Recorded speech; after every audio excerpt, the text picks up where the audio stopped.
যে ব্যক্তি স্বভাবগতভাবে, অনেক মানুষ আছে না, তার বাবাও করছে, তার দাদাও করছে, ওই বংশীয়গতভাবে সে ভিক্ষা করে, এমন মানুষদের কিন্তু ভিক্ষা দিয়েন না।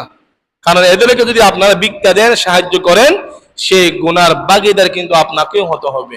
যাদের হাত পা সুস্থ, এমনি স্বভাবগতভাবে যারা ভিক্ষা করে, তাদেরকে ভিক্ষা দেওয়া মানে ভিক্ষার মতো নিকৃষ্ট কাজ সমাজে চালু হওয়ার জন্য আপনি সহযোগিতা করলেন, এর দায়ভার কিন্তু আপনাকেও নিতে হবে।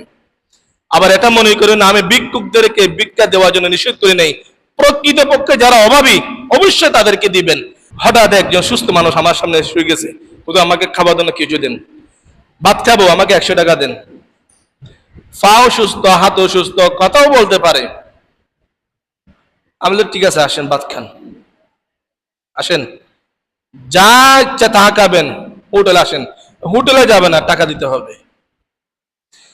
বলছে খাবার জন্য টাকা দেন, আমি বলছি ঠিক আছে ভাই আসেন, পাশে ইনসাফ রেস্তোরাঁ, আসেন খান, যা মন চায় তা খান।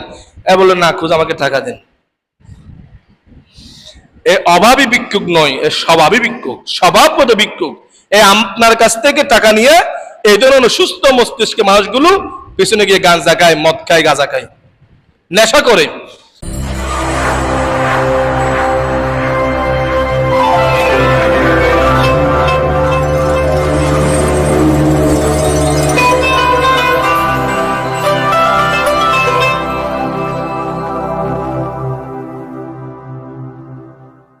মানুষের কাছে হাত না পাতা, ভিক্ষা না করা, মানুষের কাছে সাহায্য না চাওয়া। সাহায্য আমরা একজনের কাছে চাইব, তিনি কে? আল্লাহ। কারণ আল্লাহ তাআলা বলেন, যারা মানুষের কাছে হাত পাতে, যারা ভিক্ষা করে, তারা যতই উপার্জন করুক না কেন, এর মধ্যে আল্লাহ তাআলা বরকত দেয় না। আল্লাহ রাসূল বলেন, হে হাকিম, দুনিয়া এবং দুনিয়ার সম্পদ হলো সবুজ রঙের মতো, যত পাইবা তত ভালো লাগবে, যত মানুষের কাছে হাত পাত দিবে ভালো লাগবে, ওই ভিক্ষা ভিত্তিক বিজনেস থেকে আর বাহির হতে পারবা না। আর যারা ভিক্ষা করে তাদের রিজিকের মধ্যে আল্লাহ বরকত দেয় না। হালওয়াতুন, এটা মিষ্টিময়। মিষ্টি এমন একটা জিনিস, আজকে যে জন্মগ্রহণ করছে সেও কিন্তু মিষ্টির প্রতি লোভ। সদ্য ভূমিষ্ঠ সন্তানকেও কি দেয় প্রথমে? তাহানি। হুজুর তো করাই, তাহানি করায় না? সন্তান হলে আজান দিবে, আজান দেওয়ার পরে তাহানি করাই, বিশেষ করে খেজুর অথবা মধু এই জাতীয় হাঙ্গুর মধ্যে নিয়ে মুখের মধ্যে ঢেলে, তাহানিক বলা হয়, এটা সুন্নত রাসূল। সদ্য ভূমিষ্ঠ সন্তানও মিষ্টির প্রতি আকৃষ্ট। আর যে কবরের মধ্যে চলে যাইতেছে, একটু পরে মারা যাবে, তাকেও যদি মিষ্টি দেওয়া হয়, আল্লাহ না করুক ডায়াবেটিস রোগীকে যদি মিষ্টি দেওয়া হয়, না করে না, কিন্তু মিষ্টির প্রতি মানুষের একটা আকর্ষণ বেশি। আল্লাহ রাসূল বোঝালেন, দুনিয়াটা এমন একটা জিনিস, এর প্রতি যে একবার ঢুকবে তার আকর্ষণ বেড়ে যাবে। দুনিয়া থেকে বাহির হওয়ার এই লোভ, সম্পদের লোভ, অর্থের লোভ থেকে মানুষ বাহির হতে পারে না। 1 লক্ষ টাকার মালিক হলে তার চিন্তা থাকে কেমনে 2 লক্ষ টাকার মালিক হবে। 2 লক্ষ টাকার মালিক হলে তার ধান্দা থাকে, চিন্তা থাকে কেন আমি 1 কোটি টাকার মালিক হব। সে যদি একবার এলাকার সর্দার হয়, তার লোভ থাকে আমি যদি ইউনিয়নের মেম্বার হতে পারতাম। আর মেম্বার হলে তার লোভ চলে আসে, হ্যাঁ আমি যদি এই ইউনিয়নের চেয়ারম্যান হতে পারতাম। আর চেয়ারম্যান যদি হয়ে যায়, এবার লোভ আসে আমি যদি উপজেলা চেয়ারম্যান হতে পারি। এই যে লোভ, দুনিয়ার প্রতি লোভ একবার যদি ব্রেনের মধ্যে ঢুকে আর বাহির হয় না।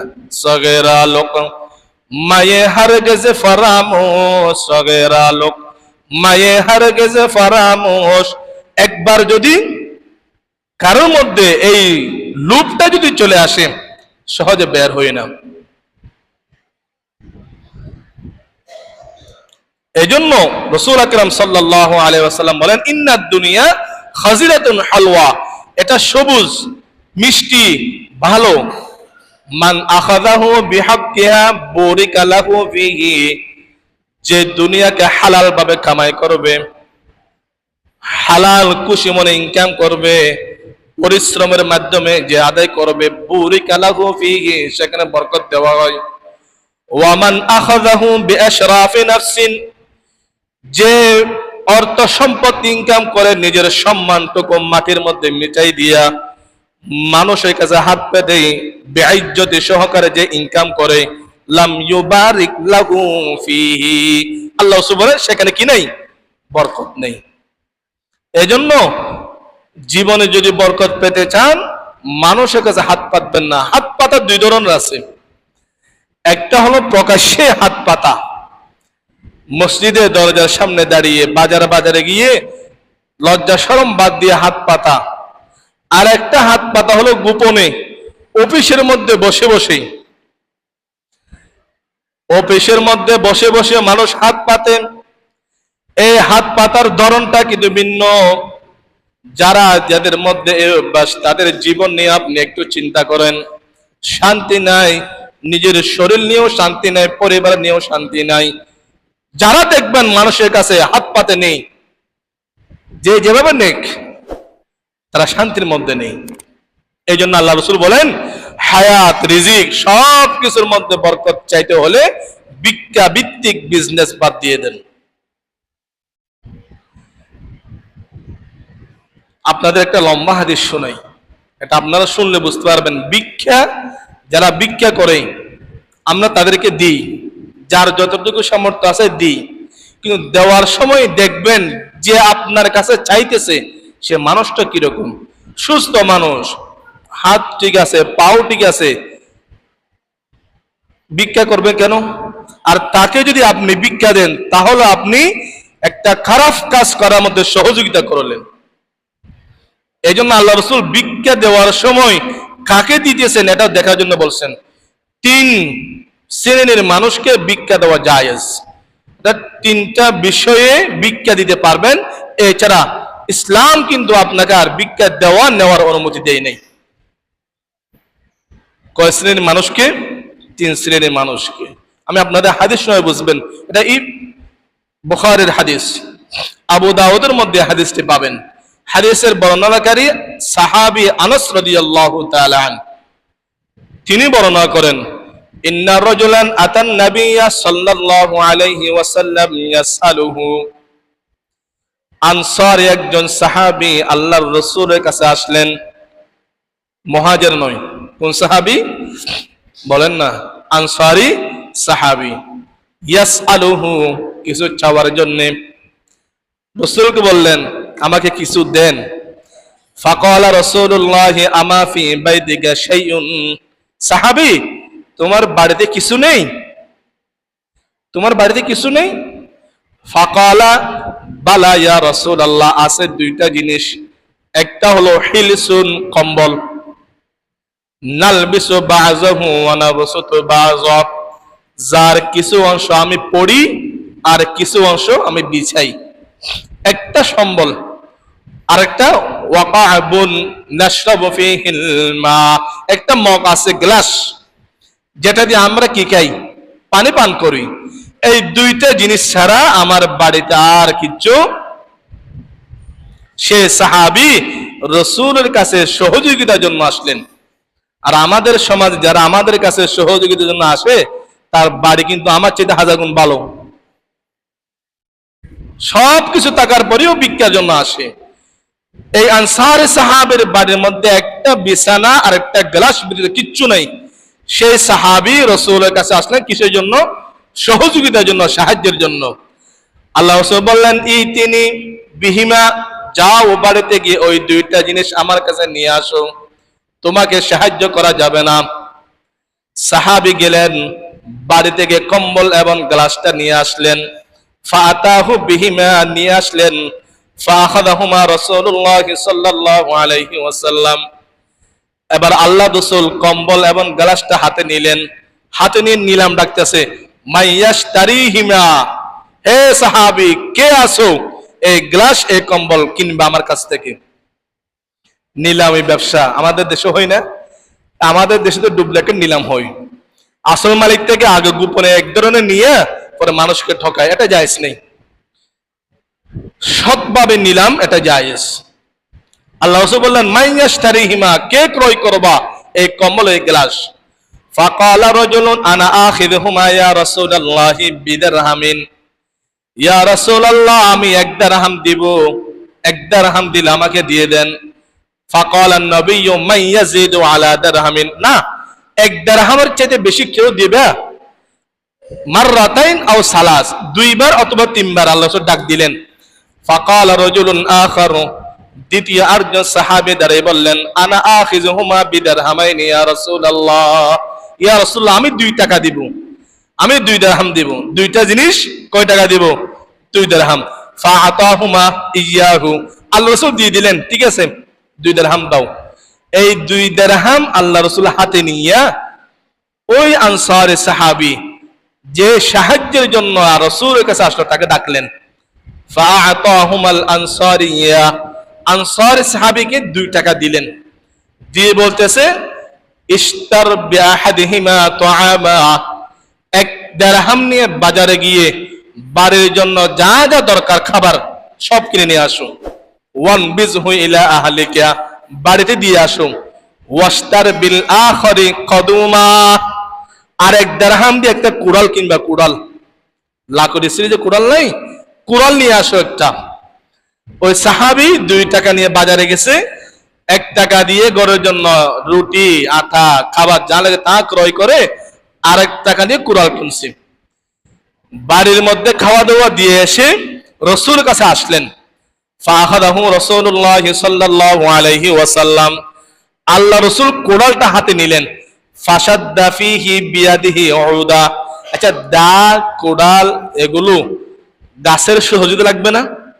আল্লাহ রাসূল কুড়ালের একটা গাছ লাগাই দিলেন, কাঠ লাগাই দিলেন, লাগাই দিয়ে মজবুত করে রাসূল নিজ হাতে লাগাইছে। এবার বলেন খুজুহু, ধরো এটা, ওয়াজাহাব পাহাড়ে চলে যাও, ওয়াহতাতিব লাকড়ি ফাড়ো, কাঠুরি কাজ করো, ওয়াবিআ লাকড়ি প্রতিদিন কাটবা, এগুলো পিটি নিয়ে আবার বাজারে বিক্রি করবা। ওয়ালা আরায়ান্নাকা 15 ইয়াওমা, আই সাহাবী এখন পাহাড়ে গিয়ে লাকড়ি কাটবা, লাকড়ি ব্যবসা করবা, 15 দিন পর্যন্ত বাড়ি এবং আমার সীমানায় যেন তোমাকে না দেখি। কয়দিন? 2 সপ্তাহ। 2 সপ্তাহের জন্য চলে যাও, বাড়িতে আসবে না, আমার এখানে সাহায্যের জন্য আসবে না। ওই সাহাবী চলে গেলেন। ফাদাহাবা যালিকার রাজুলু, সাহাবী চলে গেলেন। ফায়াহতাতিবু, প্রতিদিন লাকড়ি কাটে, ওয়া ইয়াবিউ এবং বিক্রি করে। হঠাৎ সেই সাহাবী 15 দিন পরে ফাজাআহু রাসূলুল্লাহ সাল্লাল্লাহু আলাইহি ওয়াসাল্লাম, কয় সপ্তাহ পরে? সাহাবী তো দিল তো মানে না, রাসূলকে দেখতেছে না। 2 সপ্তাহ পরে রাসূলের কাছে আসলেন। ওয়াকাদ আসাবা 10 দারাহিমা, এই 2 সপ্তাহের মধ্যে তার ইনকাম হয়েছে কত? 10 দিরহাম, 10 রিয়াল।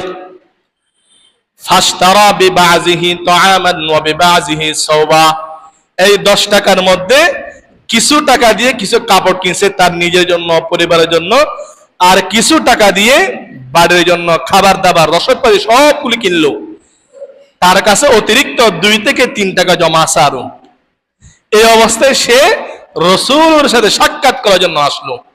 রাসূল তাকে দেখি তার সব কারগুজারি শোনার পরে বলতেছে, হাযা খায়রুল লাকা, সাহাবী কর্ম করে কষ্ট করে ইনকাম করা তোমার জন্য ভালো। মিন আনতাজি আল মাসআলাতা নুকতাতান ফি ওয়াজহিকা ইয়াউমাল কিয়ামাহ, যারা ভিক্ষা করে তারা কিয়ামতের দিন উঠবে এমন অবস্থায় যে তাদের চেহারার মধ্যে ভিক্ষার একটা কালো দাগ থাকবে। হাসরের মাঠের কোটি কোটি মানুষ তাকে দেখে চিনবে, সেই তো ভিক্ষুক। কোন ভিক্ষুক? অভাবী ভিক্ষুক নয়, স্বভাবগত ভিক্ষুক।